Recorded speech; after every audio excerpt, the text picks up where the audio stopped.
Good morning everybody. তো জামশেদপুরে আমাদের প্রথম সকাল, ঠিক আছে। তো এই জাস্ট ঘুম থেকে উঠলাম, এখনও ব্রাশ করিনি, ব্রাশ করবো।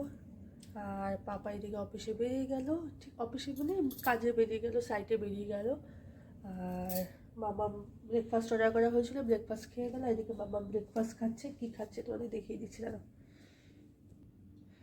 এখানে মাম্মাম ব্রেকফাস্ট খাচ্ছে জ্যাম দিয়ে বাটার, অর্ডার করা হয়েছিল ব্রেড অ্যান্ড বাটার অমলেট। পাপা কিছুটা খেয়ে গেছে আর রেখে গেছে, তখন খাচ্ছে মাম্মাম। আর আমি এখনও ব্রাশ করিনি, ব্রাশ করে আমি খাবো টুকটাক যাই খাই, ঠিক আছে। আর এখানে বাইরের ভিউটা দেখো, একটা মানে ফ্রন্ট মানে এই যে এটা হলো আমাদের বাইরে।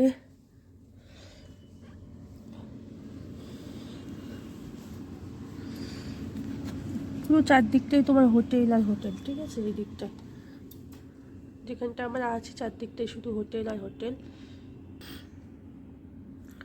তো চলো এখন একটু ব্রাশ ট্রাশ করি করে। ঠিক আছে তুমি খাও। পাপা খাবে না, পাপা খেয়ে চলে গেছে, তুমি খাও। হ্যাঁ আমি খাবো, তুমি খাও। আচ্ছা ঠিক আছে। আচ্ছা আমি অর্ডার করতে পারি না, পাপা অর্ডার করে দেবে। তো যাই একটু ফ্রেশ ট্রেশ হই। তো যেহেতু হাজব্যান্ডের বাইরে যেতে হয়, তো সেই সুস্থে আমার অনেক জায়গায় যাওয়া আর কি, অনেক জায়গায় ঘোরা। মাম্মাম হয়ে যাওয়ার পর একটু কমই হচ্ছে, মাম্মাম হওয়ার আগে আমি প্রত্যেকটা জায়গায় যেতাম মোটামুটি।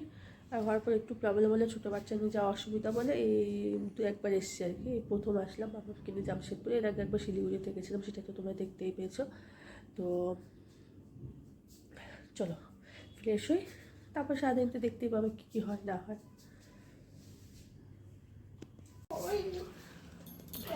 তো স্নান টান করে ফ্রেশ হয়ে গেছে, খিদে পেয়েছে বলে একটু বিস্কুটও খাচ্ছিলাম। আর ততক্ষণ আমাদের লাঞ্চ অর্ডার দেওয়া হয়ে গেছে, লাঞ্চও চলে এসছে অলরেডি। কী কী এসছে দেখাচ্ছি দাদা, চলো। এই যে এখানে অর্ডার করা হয়েছে, লাঞ্চ চলে এসছে।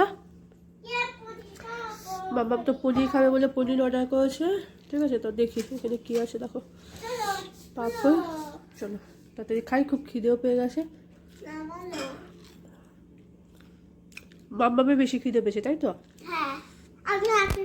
আচ্ছা ঠিক আছে। আর দুপুরবেলা খেয়ে দিয়ে একটু ঘুমিয়েছিলাম, কিন্তু ঘুমটা সেরকম আসেনি, এমনি একটু বিছানায় রেস্ট করছিলাম। আর ওকে দেখি মামাম ড্রয়িং করছে। তো ড্রয়িং করাতেও মোটামুটি ড্রয়িং করে নিয়েছে। তারপরে সে আমার কাছে বলতে যে খিদে পেয়েছে, কারণ দুপুরবেলা সেভাবে ভালোভাবে খায়নি। আমি খুব ভালো করে জানি যে ওকে নিয়ে গেলে এই প্রবলেম, যখন খাওয়ার সময় হয় তখন কিন্তু খায় না, 1 ঘন্টা পরেই বলে আমার খিদে পেয়েছে।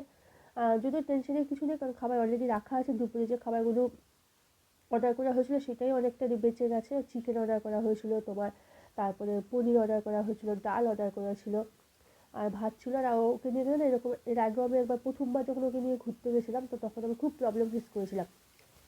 তো ওই যে এখন এই খাবার দাবার অলরেডি রয়ে গেছে, এখানে কত খাবার দেখো, এক্সেস খাবার বেঁচে গেছে। তো সেখান থেকে আমি বাবাকে একটু খাইয়ে দিলাম। এবং বাচ্চাদের এক সমস্যা, বাড়িতে থাকলে কি যখন খেতে চায় হয়তো খাইয়ে দেওয়া যায়, কিন্তু হোটেলে তো সেটা সবসময় পসিবল হয় না। তো যে ভাত ফাত খাইয়ে তারপরে তোমার আর পনিরের যে তরকারিটা অর্ডার করা হয়েছিল, সেই তরকারিটা মোটামুটি সমস্ত রকমের ভেজিটেবলস ছিল এখানে। গাজর, ক্যাপসিকাম, মানে যা যা থাকে মোটামুটি, তার সাথে কর্নও ছিল। তো খেতেও বেশ ভালোই হয়েছিল। আর মামার তো শুধু পনির খাবে, তো বেছে বেছে আমি পনিরগুলোকেই দিচ্ছি ওকে। তো যাই হোক, আজ এই অবধি।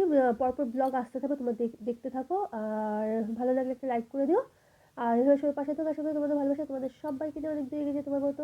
টাটা।